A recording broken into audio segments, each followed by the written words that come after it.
I was coming, Mr. President, this morning, I saw the newspaper headline of this day. Mr. President, Commander-in-Chief, expresses shock at the level of violent crime.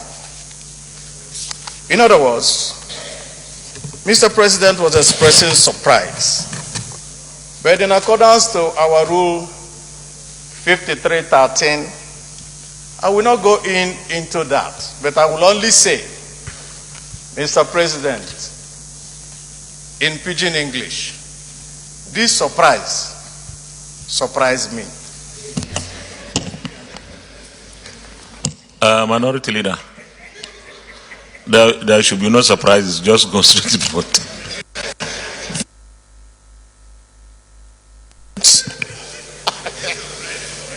You have told us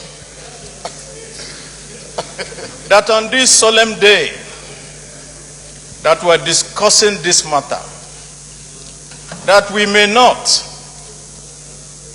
at any point be partisan. And I want to tell you, Mr. President, if you didn't insist that we will not be partisan, I would have called out the presidential spokesman, Femi Adesina, who, when the CAN leaders complained about the killing of a priest, he turned around and said that the CAN was acting like a political party. Now that we are talking about it here, let me hear him say that all of us are acting like a political party when somebody is complaining about these incessant deaths in this country. Mr. President, because we have to get to the root of this matter, I can only say one thing.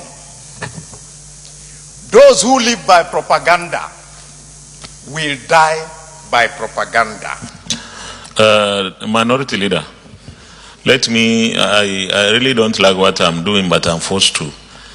The issue before us and what concerns every single Nigerian today is the insecurity that is so pervasive.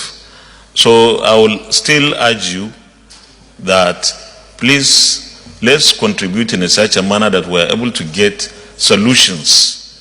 I am not saying you cannot say what you want to say, but let's get solutions. What is the way forward? Because we need to take very urgent and immediate decisions and get across to the other side. So you may continue. In fact, you have 2 more minutes. No, you can still. Anyway, this is a minority leader, so there is a discount for him. Go ahead, minority leader. Mr. President, we are very serious here. This is a matter of life and death. And I was building up to something. And I will say what I was building up to very simply. Boko Haram has been defeated. Nigeria is now safer. Everything was being done to make sure that the hard work that was supposed to be done in securing Nigeria was not done because certain people did not do their work and preferred to cover the eyes of Nigerians with propaganda. That's why I said that at the beginning. But let me go on, Mr. President, to say this.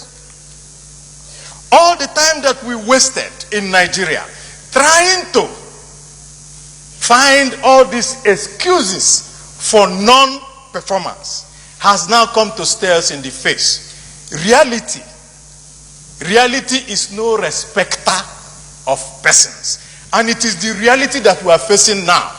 Senator Sani Musa shouting every day that his people were being killed in Niger.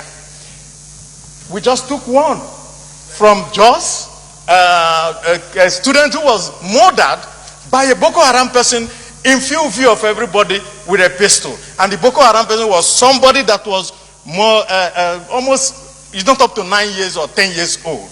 And we are told that they have been defeated. Now, to go to the fact of what do we do? Mr. President, we have heard from the newspapers today where you have said and suggested, and they are quoting you to say, oh, well, we were going to call the IG, we are going to talk about the community policing, we are going on that way. Mr. President, Nigeria did not elect the IG. We did not elect the Chief of Staff. We did not elect the Joint Chiefs. We did not elect the National Security Advisor.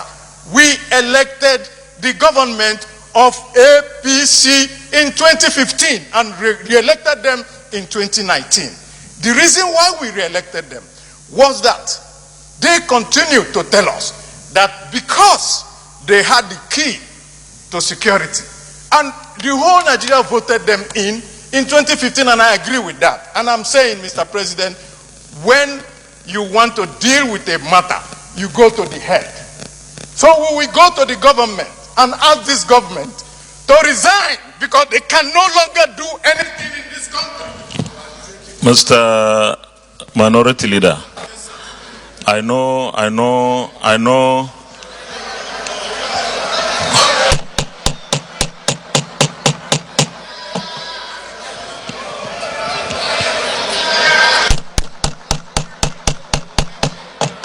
Okay.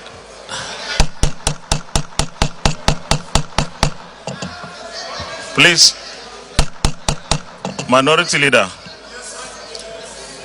let me remind you once again that Nigerians voted for APC in 2015, and because they saw improvement in their lives, they voted APC again in 2019.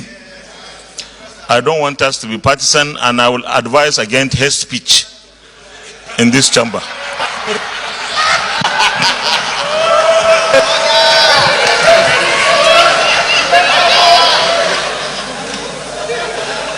Mr. President, in conclusion,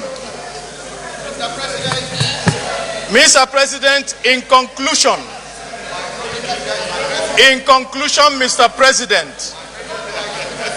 Mr. President, I need your attention. Mr. President, in conclusion, yes, Nigerians voted a government into power. And that government even said, if we don't perform, stone us. We are going with the stones to stone them now because they are no longer. I think the timekeeper, the minority leader,